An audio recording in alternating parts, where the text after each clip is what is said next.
everyone, and welcome to the 2026 Speakers Inc. Summer Virtual Showcase Series.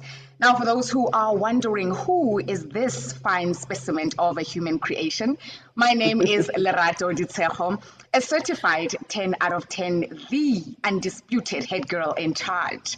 I am an Dana, your reaction. I am an entrepreneur, a speaker, and a facilitator. Today, I am joined by the exceptional Dr. Dana Prophet. Now, she is a public speaker, a research psychologist, and empowerment coach with a PhD in psychology and years of experience in the self-development industry, including working alongside some heavyweights, world-renowned speakers like Anthony Robbins and Dr. John Demartini. Dr. Prophet brings a wealth of knowledge to her audience. Her unique approach integrates Jungian psychology and motivational coaching to help people overcome challenges and unlock their true potential.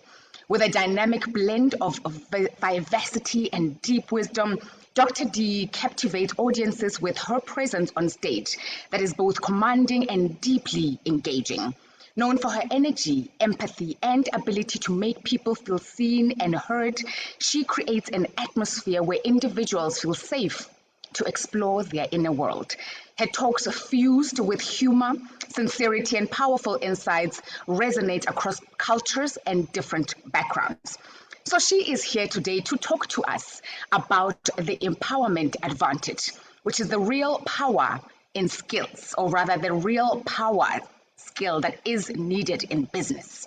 So here is a little snapshot of what she is talking about this morning. Dr. D, as she is affectionately known to most, will unpack the real meaning of empowerment in today's corporate environment, revealing empowerment as business's most underutilized performance strategy.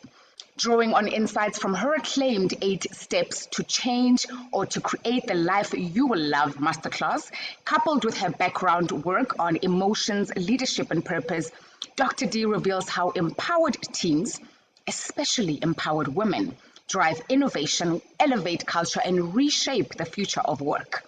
So through humor, storytelling, and powerful takeaways, she challenges organizations to replace burnout with brilliance, compliance with creativity, and hierarchy with human connection.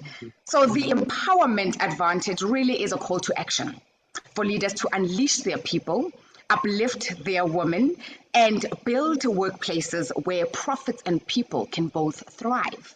So it is my great honor and privilege to ask Dr. Dana to take it away with this very powerful keynote. Over to you, Dr. Dana. Thank you so much, Lorato, for that lovely introduction and that wonderful introduction of yourself. That is an empowered woman right there. Well done. Well done. Today, yes, I do want to talk about empowerment. This is sort of my life's work. I've realized that most people don't feel empowered either through their upbringing, their society, their workplace, anywhere else. And an empowered person brings the most vitality to life, to work, to the corporate structure, to everything. It encompasses their whole being, and that can only bring, vitality to businesses as well. So why not apply it to your inner part as well as your outer part as well? So, I've worked in businesses that you go in and you just punch the time clock or you count down the minutes to lunch and you don't really want to be there. And I've also worked in businesses where you run to work. You are like a family. Your best friends are there. You're doing work that you love. There's a huge difference in productivity and output and innovation, creation between those two different scenarios. It makes a huge difference. And I've noticed that many corporate structures are still doing the old power skills. We want titles and corporate offices, and the women must act like sharks. They must act like men in order to get anything done. And you know what? We've already got men in the office. That's great. And those are great skills to have because we need them, but we also need to empower I don't know if you would say softer skills or the more womanly skills of creativity and inclusion. And the men need to incorporate these as well. Most of the men are in charge, as we know. They're in the management positions, they're in the leadership positions, but they're not encompassing these skills. They're not actually actually soft skills. They're actually the real power skills because in today's society, there's so many women and men in the workforce. We need an encompassing, inclusive business place in order to meet the needs of the global demands because that's where the world's going. And if you're just working on these hard skills and oppressing people to keep that hierarchy going, you're going to be left behind. So one of the things that I want to talk about is that empowerment is actually it's a strategy. It's something that needs to be incorporated. I mean, it should be a KPI. It should be a key performance indicator. It should be something that's tracked, like your sales. It should be something that's highlighted and culture driven. It should be something that encompasses every level of your group from the top on down. Empowerment comes from the top. It comes from within the leadership and the team builders. And that's what we need to start doing. We need to shift the framework. So that's what I'm going to talk about today. A lot of corporations um, lose billions in profits and turnover and things like that from disengaged employees. And it's something that can so easily be changed by people who are willing to accept this new paradigm in business. So I think where we flip the script is really teaching how to empower people, how to get them to feel like they have a voice, that they're emotions are understood, that they have a shared purpose and a huge dynamic to where they really want to give their all. So I want to talk about, I do a lot of 8 steps in my talks. You'll see you mentioned the 8 steps to create the life you'll love. I'm doing an 8 steps for teens. I do an 8 step in my becoming a legend talk, and now we're going to do some 8 steps in empowerment. So what your business leaders should be doing, and everybody listening to this talk, is you have to be aware. First of all, you have to be aware of where empowerment is lacking. What you're doing as a human being to maybe unconsciously keep others in their place, maybe unconsciously keep others in their lane, their division lane. This is not your job, or this is not your title, or this is not things. I think opening up those borders and barriers within corporations are necessary. So that is the first step. You have to be aware of where it's not. You have to be aware of what empowerment is. If you don't even know at first, actually, maybe you should learn what empowerment is. And it is that collaborative, intuitive, creative kind of bond among people, and then find out where it's missing and lacking in your business.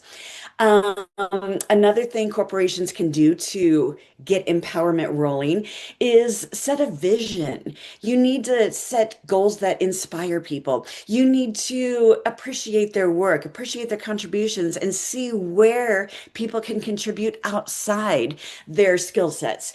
I was once given a job by 2 people that recommended me for this job. I had no background in it whatsoever. I didn't know what I was doing. In fact, I learned phonetically. I would be told to do something by somebody, and I would just go repeat the sound of those words to another person until I learned what it meant. Fake it till you make it. But they empowered me to do something that I actually very quickly shined on. I just blew up and fit that seat on that bus like nobody's business because they saw that empowerment was lacking in that area. They saw that I had potential that I wasn't seeing. Your leaders need to see that. They just don't need to manage your skills. They need to see the light inside of everybody and say, wow, where can this person shine? What are their highlights and their abilities? So they get inspired. Without those 2 people, I probably wouldn't be where I am today. And they were the most inspiring and uplifting people I'd ever met. They created empowerment. So I'm thrilled for that. That's what corporations need to do, is to see that in their employees. The third thing that I think corporations can do to empower people is to manage emotions. Now, in my thesis for my doctorate, I studied emotional intelligence in South Africa and outside South Africa. And while it was the biggest driver in behavior, especially corporate behavior, it was the lowest utilized trait that I had studied. People didn't understand emotions. They didn't know how to manage emotions. They didn't know how to converse about emotions, and emotions are the biggest driver. I mean, was in my data, the biggest driver of human behavior is emotions. You need to understand emotions in those around you and know how to manage emotions in yourself to really connect with people. Because if somebody's not feeling great, that can lead to disengagement. It can lead to negativity in the workforce. It can lead to illness. It can lead to all sorts of things that are going to impact your business. So you've got to be comfortable talking about emotions with your people. You've got to be able to inspire positive emotions with people. And because unfortunately, negativity spreads faster than positivity. So if somebody's down, it's something that needs to be addressed right away. And like I said, too many people don't know how to address emotions. So get schooled on that. Get your leaders and your employees schooled and feeling like they really have the authority to talk about it and to manage it and to engage with their employees. Fourth is, I think the fourth step in creating empowerment among your employees, it's really identity. Like we all know Google, and we all know Google has a corporate culture, and we all know these places because they really form a strong identity. Their brand voice is very important, but they're also known for an identity of supporting their employees. At Anthony Robbins, we had little rebounders, little mini trampolines set around the office. So if you needed to go around and get some stress out, you just bounced for a few minutes. It was great, but it was a tiny little thing that made you feel heard and supported. And it was part of the identity. We were working at a corporation. It really was a corporation. It just wasn't one man. We were working for a corporation that his message filtered down through the corporate identity. We all felt inspired. We all felt self-empowered. We all felt that self-development was important, and we reached out to each other. And that was from the top down again, the messaging from the top down. So make sure you have a we culture, a family culture, and culture where people can speak about emotions, where people can speak about things going on in their life, in their corporate division, and that will definitely bring empowerment. The fifth thing that I think about when I think about empowerment is actions. And that's not just actions, that's the personal actions with the corporate actions. And that's just, sort of bouncing off what I just was talking about with making a family and a we culture instead of an I culture. Skills that these male dominated corporations were going after. You're the best salesperson. You're this, you're the top dog, you're the leader, you're the shark. We are sharks. We are the leaders. We are empowered. We have different voices saying different things and create action items, both personally and professionally. We always sort of give up one thing for another. We'll give up our work life over our home life, but we don't have to. And when you are so inspired and so empowered to go to work, your home life and your work life sort of meld. There's a big thing going on with, Gen Z right now, or Gen Z, as you would say in South Africa. They want to have a work-life balance. Well, why can't it all meld together? I'm old school. We worked 60 hours a week. We did this. I was brought up in those hard power skills, but there's no reason why you can't bring your work-life balance to both. If you're excited to go to work and you've got your best friends there, you want to go and have fun and work hard and play, and that becomes your life. It's not an overpowering thing. It melds to both of them, because then on the weekends you're going to braais, not only with your workmates but with your best friends and things like that. So some people have a little bit of an issue with that, but I'm saying that there doesn't have to be a separation. You can work on development skills at home while you're working at development skills and project management at work. I think they can be at the same time. And like I said, if you build a corporate identity that's very much empowered and entitled and inclusive, those things are just going to meld into each other. You're going to feel very good about it. And you're going to go to work and you're going to be like, I just did this goal and I met my weight goal, or we saved this money to buy a car. And then you're going to go home and say, we made these goals at work and we just did this great presentation. They're going to mix. They're going to, and there's nothing wrong with that. There's nothing wrong. What is when one starts overshadowing the other? Obviously, that's when you still need to have a balance, but they don't need to be completely separate. Another thing that builds empowerment in employees is resilience. So, me talking about, having one work life or one home life overpowering the other, that's going to have burnout no matter what you are. If you have a home life that's dominating, you're not going to want to go to work. If you have a work life that's dominating, you're going to be sick about going to work. You're going to be, "Ugh, I don't want to go," or "I'm burnout," or "the kids are burning me out," or this. When you are creating resilience, which is one of the, I don't know if it would be called a soft skill or not, but it's definitely something that I think women might be a little better at. I don't know. I could be wrong. But we rock. Resilience is important to avoid burnout, and again, that's all. If you're empowered and you're sharing your life work and you're sharing everything in creativity and you have different voices around you giving you different opinions, you will be resilient because you're not just going to be that one shark moving ahead, trying to get your sales goals, trying to do this. You're going to have a community of people around you. And that's what empowerment creates. When you're creating that hierarchy and that oppression under the thumb, you're not going to be creating like a family of employees that feel free to talk to each other, feel free to talk about emotions, and you will burn out. We need resilience. We need to go, "Hey, oh, this happened to so and so. Let's go talk to them." And whatever, you just build a support network that keeps you going, keeps you bouncing back, and you're excited to bounce back. So the burnout, I understand, can be a problem for a lot of people, but if you create an empowered team, that person in effect will go and create an empowered family, and then it's just all support from there. So another thing that sort of segues into, it's my eighth step in building uh Oh no, no, I missed a step. Let's start with step number seven. Sorry. It's connection. And it is sort of what I've been bouncing. All these steps sort of bounce off each other. If you've seen, they're a little bit similar, but they build on top of each other. This next one is very important. It's synchronicity. Synchronicity is when your team moves as one. And that goes back to building a we culture. That goes back to empowering your staff and sort of flattening out that hierarchy a little bit. It's a business that moves as one.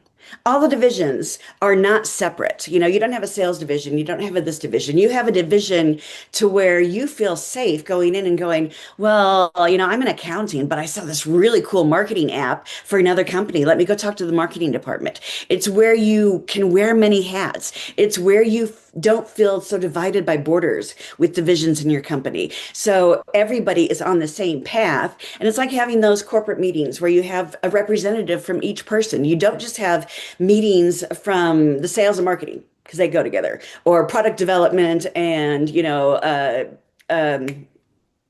factories and warehouses. You don't have just those meetings. You have a representative from everybody, and the company's working as one. It's working as a completely synchronous being. That is another thing, because that empowers, again, all of the divisions to talk to each other and to feel like they're all part of the same thing. That's one thing that you think about, with Google or these other companies. They all are one entity. You don't think of, like, with the Amazon, you can think, oh, the delivery guys, or the warehouse, deployment or things like that. You think of those things, but you don't think of Amazon, to me, I don't, as one moving beast. I see it as a multiple of parts working well together, but nothing. But like when you think of Google, it's just like one Google. And all those people are just moving. They all have the same vision, the same we vision. And so I think that's important. So now to the final empowerment step, my eighth step is about it's about choice, actually. And I actually say this in my personal talks about love and marriage and commitment and everything. Everything is a choice. Empowerment is a choice. You can either stay in that old framework of, hierarchies, and this team doesn't talk to this team, and stay in your lane and do all these things, but you're going to create a fractured company, and as I said earlier, in today's global thing, you don't want to do that. You want to work collectively so you can actually meet all the other people in the global atmosphere, and you can play in their arena. You have to, but it's a choice you make over and over. There are times when you don't really feel like taking the time out to match, to watch somebody's emotional state. There's a time when you don't, there's a time when you're just like, oh, I just want to be alone and do my work and things like that. And there are times for those things, but there's also times where it really needs to be a choice. And I think it actually needs to be KPIs. Leaders need to look, how is it everybody's emotional state this week? It doesn't have to be every hour on the hour. How's everybody doing? I feel that this person's or this division's vision is sort of breaking away. Let's get everybody back together. They should be key performance indicators. How are my teams doing with other teams? How is that employee doing with emotions? How are these things? We have to measure them just like we measure sales and marketing and advertising and everything else. We have to measure these skills. How is our empathy? Are we including everybody? Are we not including everybody? Are we feeling creative and innovative? Remember, are we, not are I, am I? Because I've realized that it is, like I said, it's a choice, but it's a choice that everybody must make. But if everybody's empowered, they want to make that choice. They want to raise their hand and reach out to other employees because it's a living organism. Corporations are not just organizational charts, they're living organisms with human beings in them, with human behaviors and human emotions. And if you're not empowering and lifting up your employees, then you're not doing your job holistically as a corporation. And you're going to notice missing cracks coming in the surface because every employee that is empowered, I like to say there's sort of an empowerment multiplier. And it's like that sales figure. You're going to get more money and, well, more return on investment on an existing client than getting a new client. You're going to get more out of an empowered employee than you are somebody who's not. And isn't that what everybody wants? Everybody wants their businesses to thrive and to be successful. So why not empower your employees? Have birthday parties, reach out, have meetings where everybody just throws out their wildest creative idea and see what hits the floor like spaghetti, it sticks on the wall. If it sticks, it's done. So have meetings like that. Create a living organism, a family where everybody wants to go. Everybody can't wait to be at work. Everybody can't, or everybody, yeah, I can't wait to get to work. I've worked at in places like that, and it was wonderful. It was absolutely wonderful versus that thing where the bosses come in and you're just like typing or doing your job. That's not where anybody wants to be. That might be the old way of doing things, but it's not the new way of doing things. So we want to empower everybody because when we choose empowerment, we're actually choosing and we are creating empowered humans, not just employees, and I honestly think that that's the bottom line right there. We need empowered humans who can make corporations better, make them more profitable, make them more creative and innovative, and also have happy human beings to go along with it. So that's it.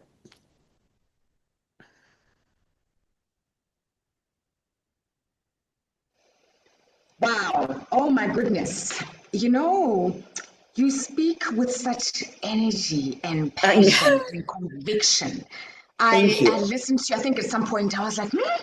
Because it pulled me in, you drew me in with your insights, your expertise, and of course, just your nuggets that you've devised yourself. I am incredibly, incredibly impressed by you. Thank you very much, Dana. Thank you, Thank you for that. Lorado. My head's like, In fact,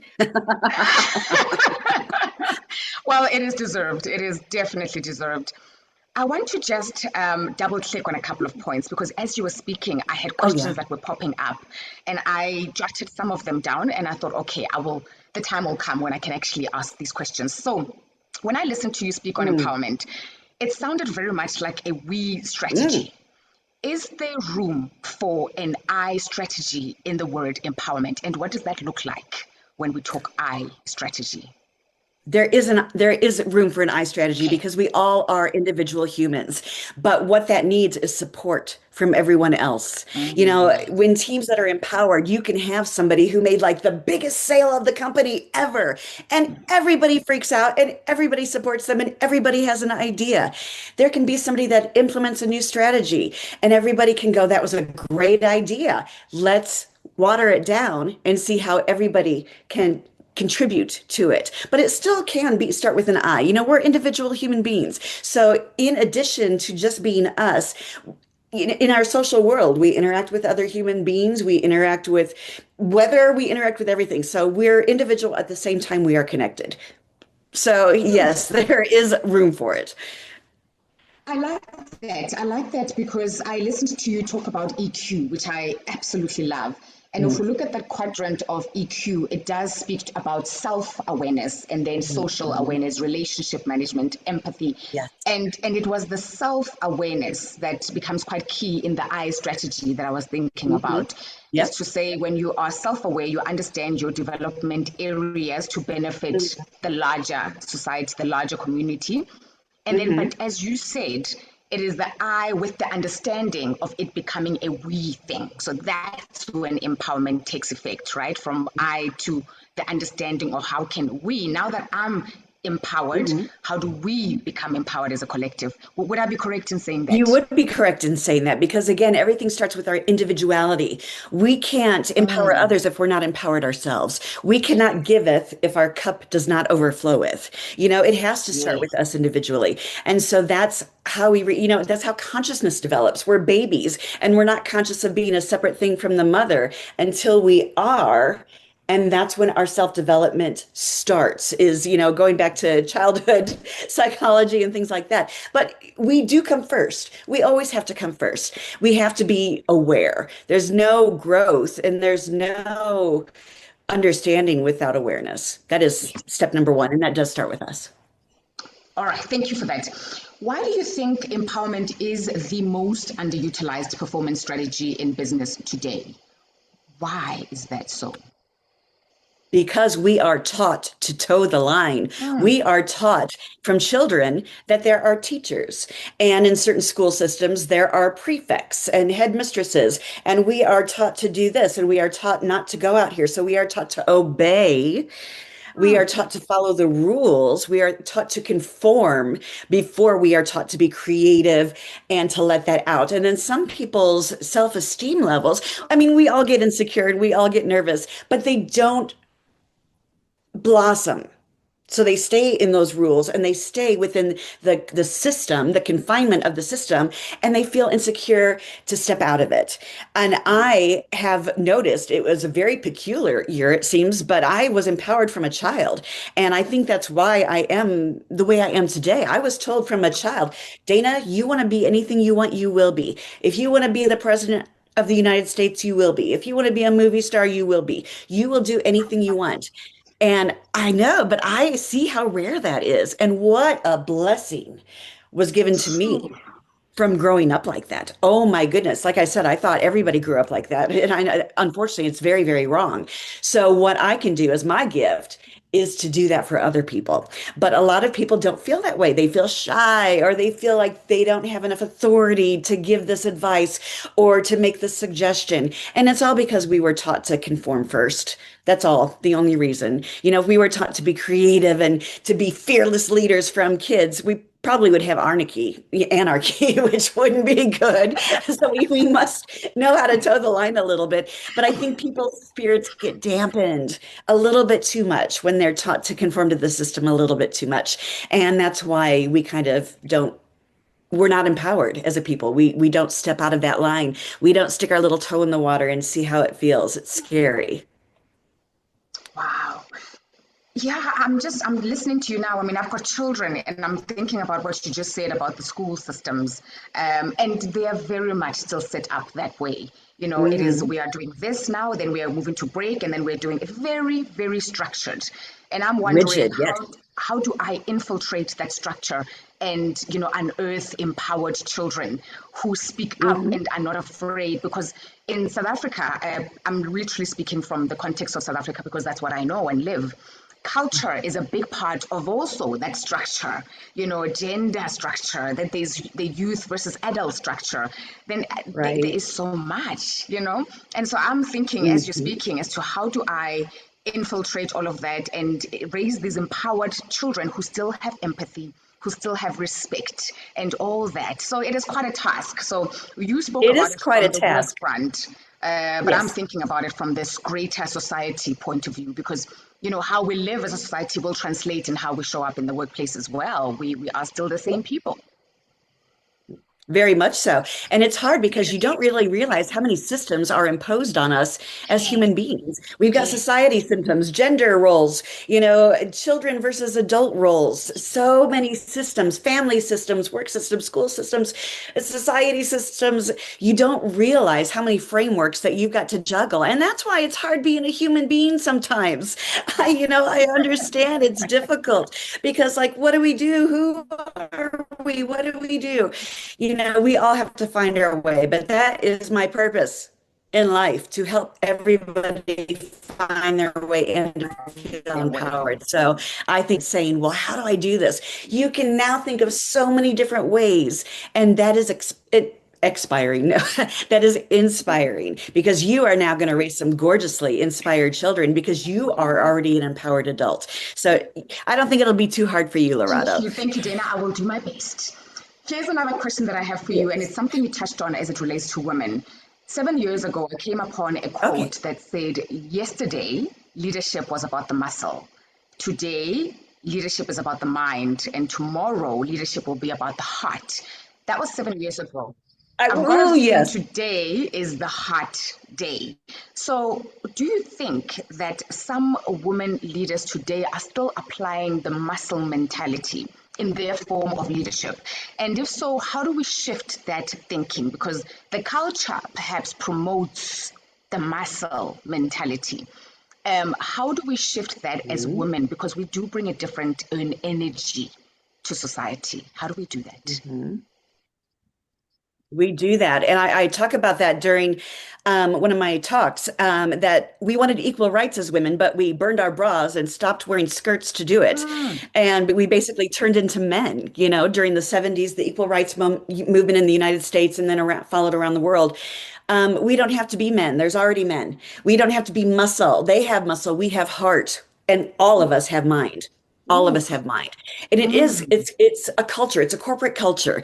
And we are moving away from it. And especially Gen Z, as I said, they're moving away from it, trying to get a more life balance. And gender roles are going to start developing more in response to that. It is a culture thing. People need to be taught and seen. And if they're a muscle-based organization, they need to be shown through facts and figures and profit margins and this, how bringing empowerment and inclusivity and all of these women traits is actually beneficial to the party. And it's kind of difficult because not a lot of people sort of think outside the box. I mean, everybody talks about being outside the box, but how many people really think outside the box? Because they grow up in a corporate culture and it works for them. So let's keep it. But it could work better with other things. So they need to be taught. We need to get the word out. And part of that is being a little bit vulnerable, which women are taught not to be in the corporate environment. So how do you bring a vulnerability? And that's just through courage.